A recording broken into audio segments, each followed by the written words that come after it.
Hi, I'm Henry Feltham. I am the production director and narrative designer on Abiotic Factor. I live in Dunedin, Otipoti, where I've been for about 15 years.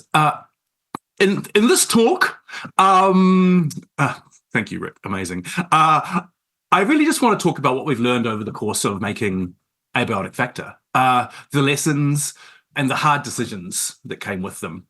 Uh, I can't pretend, and I'm not even going to try to pretend that these are absolutely general lessons. Some of this will make no sense to you, and that's okay. These are what we learned. I'm just hoping that somewhere in the dregs of this, there's things that you might sort of find resonating in the back of your head late at night. Um, this is my version of events as well. Kate or Zag or any other member of my team might see it differently, but they're not here. Um, the the main thing, the place I wanted to start, and I'll share my screen now, because I've got a couple of just key slides that really cover what I'm hoping to, talk about here. Don't hope. Success is a funny one. There's always an element of luck. I mean, of course there is, but making good decisions is about reducing luck as much as you can. You don't want to be lucky. Oh, I didn't. I want to be right. I want to do my research. Dean Hall, bless his cotton socks, says repeatedly, hope is not a strategy. And he's right. So how did we do that? We're very data-driven. When we jumped into making ABF, as we call it, we knew who our competitors were. We knew that we were really into Project Zomboid. We knew that we liked Sons of the Forest. We wanted a game based around skills and narrative. We also thought, Black Mesa was amazing. We knew our audience. We knew that we wanted mid-core survival gamers. We wanted Half-Life franchise fans. We thought there was a bit of a zeitgeist around that rising up, and I think we were right about that. We knew we wanted to touch on people who are interested in SCP, with a minor sort of touch on retro gamers. We also knew how to market it, even in advance of even putting a single piece of code down. We'd seen things like Gary's Mod, Sven Co-op, and we knew that these were very, very streamable. That they were that if you made the game right, it would produce hilarious events that would basically be fodder for streamers, content creators, and for players to share themselves. We also thought that roleplay was going to be huge, and we were right about that too. Abiotic Factor can be very, very chaotic. Chaos is the product, not the process. There's always chaos. And I think we need to acknowledge, I think particularly in game dev, we need to acknowledge that. Shit is always changing. The conditions and the information that you have about the state of your game, feedback from players, where you think your audience is, deals with where you are in negotiations with a publisher. I feel like producers like myself are essentially change managers. And again, this all comes back to don't hope. We're constantly managing change. Can I see some hands? Any producers here? Yeah, cool. A few. Right. So like change managers, I hope you know what I mean. That's what we do. We have a plan. We have a strategy. Maybe we have multiple strategies. Like for most scenarios, I have about 8. And then you change it. If you had a backlog, reprioritize it, update it daily if you have to. This is that thing where the hard decision that we had to make was to be constantly updating the plan based on the best information that we had. There was times I was reorganizing my backlog daily based on the newest and best information that I had. So I guess that don't hope, accept the chaos, work inside it, have a plan, and constantly be checking whether that plan is still good. And if it's not, change it. I'll come back to this because this is a recurring theme. Next one is be cynical. this will come up again as well. We live in an industry which is driven in part by passion and ideals and dreams we have of the games we want to make. So the question sometimes is, what do you make? How did we decide what to make? How did we decide to make ABF? That was a difficult decision. We were in a difficult time. We're in 2021. We were at the beginning of a recession, which is now hitting us all hard. The industry is getting punched from all sides. We knew we just had to make something that would stand out, something that would be sticky. So we looked at our experience, what we knew. We knew how to make co-op games because we had made Unfortunate Spaceman, which was a free-to-play asymmetric social deception game that was highly chaotic. Did quite well, got about 1 million downloads. Incidentally, if you don't make asymmetric games, if you can avoid it, my God, they're so hard to balance. So we knew we wanted to make co-op games. The internet, when it first arrived, sort of promised so much about bringing humanity together and unifying us and allowing us all to share and develop and grow. What we actually ended up with is cats and anxiety. But I feel like co-op gaming is something I can really get behind because it offers people chances to work together to solve goals as a group. And I think that promotes unity, and I'm very much about that. So we knew we wanted that. We wanted something fun, and we wanted something that had a really strong vibe. So the TLDR here is I actually completely fucked this up. We were in a point where we were waiting to hear about funding from a large group that didn't end up coming through. So we thought we had somewhere between 3 and 6 months to make something small. We ranked our projects, and so here's some fairly excised notes about what we thought we were making when we started making ABF. I ranked ABF very, very low. I gave it, I think, like one out of 5, maybe 2 out of 5 in terms of the games I thought we could make, because it was too big. Also, who wants another fucking open world survival game? That said, I'll note here, I think one of the best summaries of ABF I ever saw was crafting survival game, but indoors, brutalism and trams. We knew the genre was, this is coming back to be cynical. We knew the genre was popular. It played to our skills. The low poly design meant we could go bigger than we normally would have. We knew it was going to be marketable because we felt like it would be picked up by streamers as being amusing.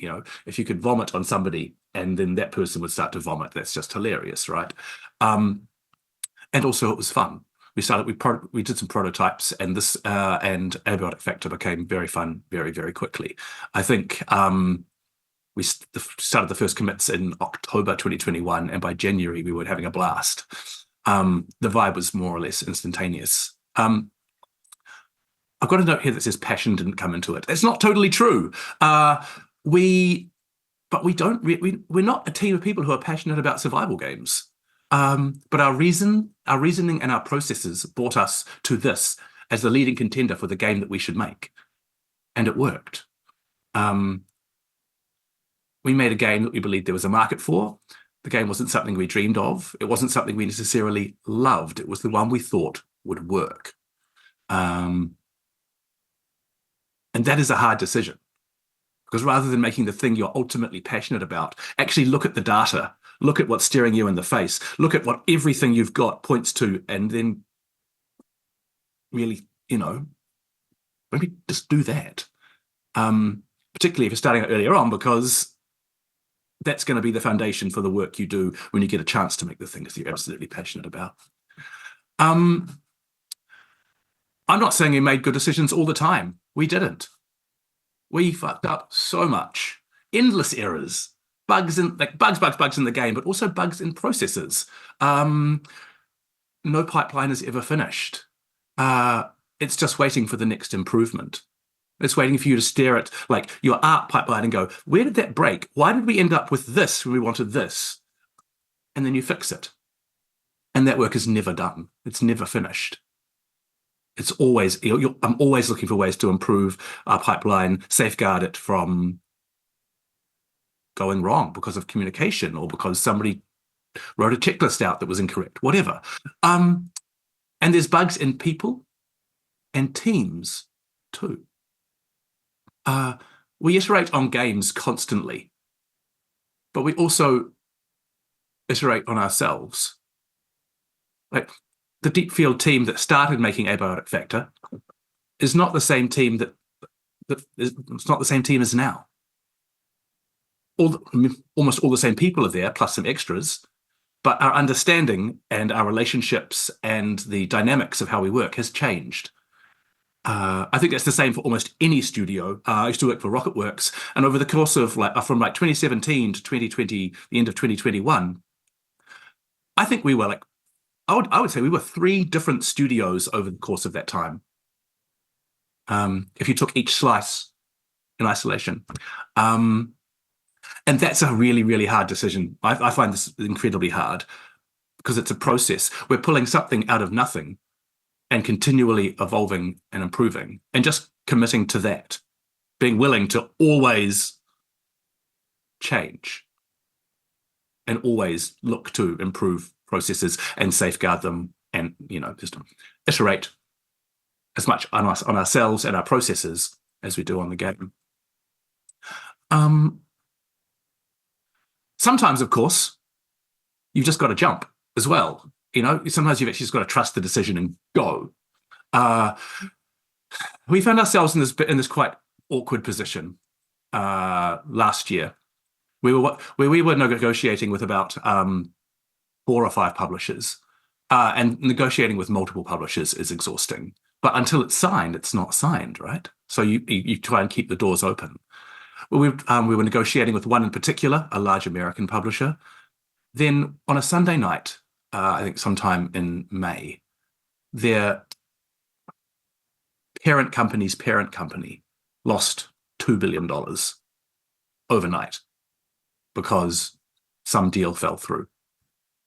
And they froze any new signing. So this process of negotiation that we're moving through just went back.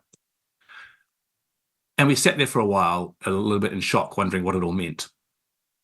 But because we've been keeping up with everything, because we've been assembling data, because we've been pursuing these negotiations, because we've been constantly evaluating based on the latest information that we had, I could go to my team and say, "Hey, there's this other publisher over here. We need to just ring them up. We need to ring them up tomorrow morning and say it's on, and we need to just forget this, because this is not a solution. This is not a situation that's going to resolve itself anytime soon." And sure enough, it took them 8 months to figure it out and to resolve their signing freeze. But we had this other option over here, and personally, the real TLDR here is there are times you trust that your decisions and the reasoning in the moment are good. It's not flawless, but it's as good as it's going to be in that instant. You've done the thinking. You're not hoping. You're trusting yourself. That all this thinking and planning and managing, this is what this has brought you, is that agility in that moment. I was also trusting people. He tangata. This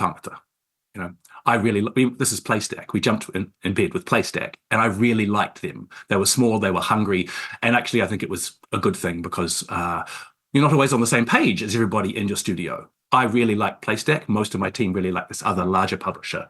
So I was quite glad that happened, and I think they've been very, very good for us. They're a similar size to us. And there's something to be said for the working with groups that mirror your group. That can be quite hard to find and do, but if it's possible, I'm going to leave that just as a rather abstract point hanging there because I don't have that much time. The other one is over-deliver. I really, really like my team's ideas, especially our design director, Jeff Keane. He is a fucking genius, and I'm incredibly grateful for that man. He is the single person whose ABFs lives inside his head. or he comes as close to having the entire game living inside his head as anybody does. It's a bit too big for that, but he gets pretty close. And as the project developed, he got better and better as he sort of zeroed his design instincts into this project. Because again, he wasn't necessarily a survival gamer by nature.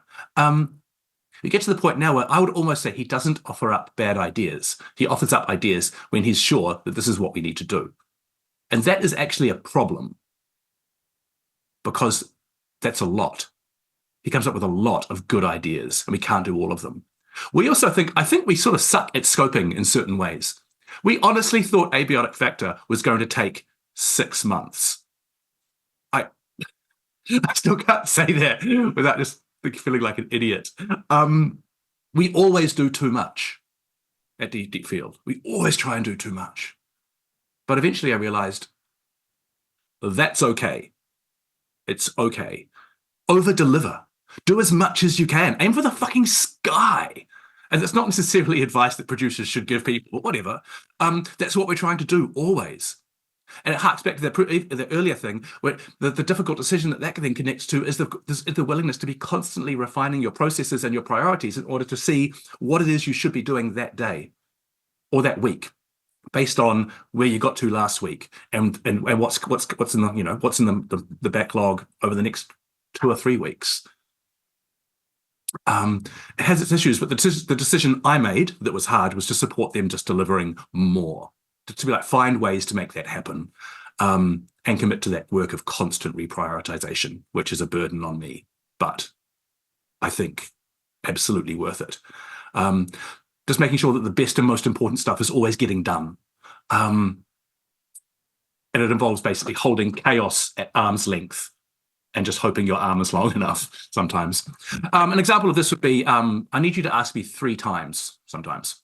If you've got a cool idea, great, but it needs to come up as a solution more than once. If you just come up with it once, I'm not going to be like, yeah, that's fine, let's do that, unless it's exactly the clear right solution. Ideally, the more often I hear somebody suggest something, the more often it sort of gains weight. It's sort of, I think, like the way a brain synapse works, like the more a thought passes through your brain, the stronger that pathway becomes.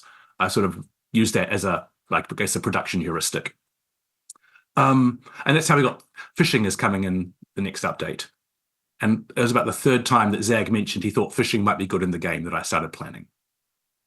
But until he mentions it at least 3 times, I'm going to just hold off. And that's weight. I'm just going to use one example here. This is not necessarily something I would recommend to everybody, but I did want to touch on it because it ended up being a very important part of what happened to us. The decision about whether to go into early access or 1.0. Oh my God. We thought we had 6 months to do it. Then we thought, oh, it'll take a year. Oh no, it's going to take more like 18 months. And at every point we adjusted and replanned and restructured and figured out where the money was coming from. But we thought we were going to 1.0. Then we thought we were going to EA. Then we thought we were going to 1.0 again. And then we thought jump back to EA, which is where we are now. We went back and forth so many times. Excuse me. One of our LDs, I could feel her rolling her eyes at me through the internet the 3rd time we changed, because we changed our mind 4 times. But the result of that was, up until about December last year, we thought we were aiming to try and get to 1.0 in May, which was crazy. But again, we suck at scoping sometimes. We finally committed to early access in December, post our November playtest, when 60,000 people played and the publishers became less worried about, us actually reaching that audience. But what it meant was, because we'd left that early access decision late, we'd actually tried to push a whole bunch of content forwards for 1.0, which means that we were a lot closer to that than we would have been. And that's been an amazing boon, actually. Having all of this, alpha content just waiting to be picked up, polished, perfected, and put in. Look, I've got one more point, and it's this. And this is one of the hardest ones sometimes. And I'm about to say things about our industry that I believe, but are not completely true, if that makes sense. I'm a very ambivalent person. I have a lot of contradictory opinions. I think that's what makes us human. I also weaponize my social energy to support my team all the time. And all of these things come at a cost.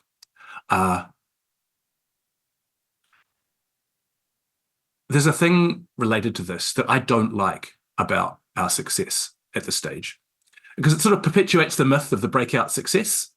Hopefully from this talk, you guys can see that's not what happened. This is, our second game. It's based on a lot of thinking and structure and a lot of sacrifice. But I'm always wary about any poster boy or poster child poster game that I guess perpetuates myths inside our industry, because it encourages people.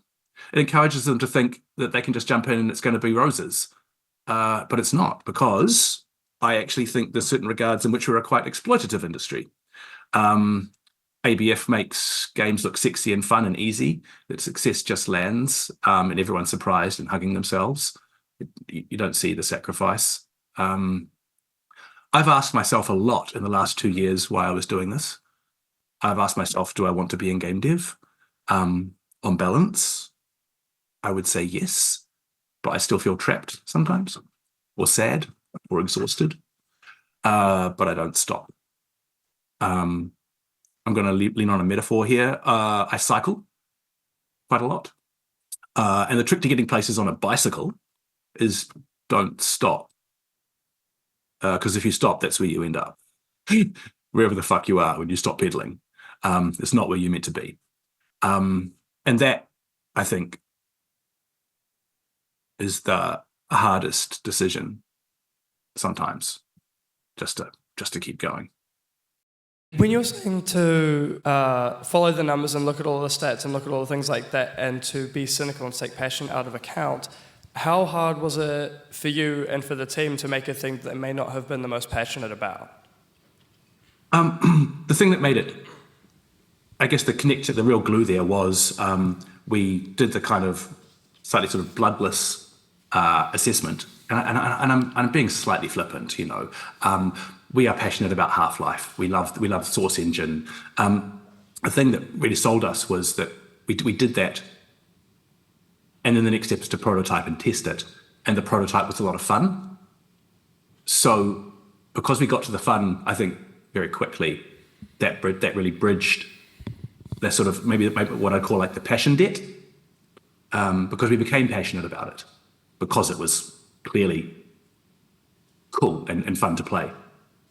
What would have happened if we got there and said, oh, look, if we don't like this that much, I don't see where this is going, is I like to think we would have also had the sort of, I guess, clear-sightedness to say, this isn't the game. Let's move further down the list and make one of the other games on the list. It's great that you have such a level head about your success, but please tell me that you and the team have celebrated how well Abiotic Factor has done. Sarah, is that you? Yes. Hi. Yeah. As people should say, I use Sarah as a voice actor in Abiotic Factor, so I'm quite attuned to the voice. Hi. Oh yeah, we absolutely are. We absolutely are.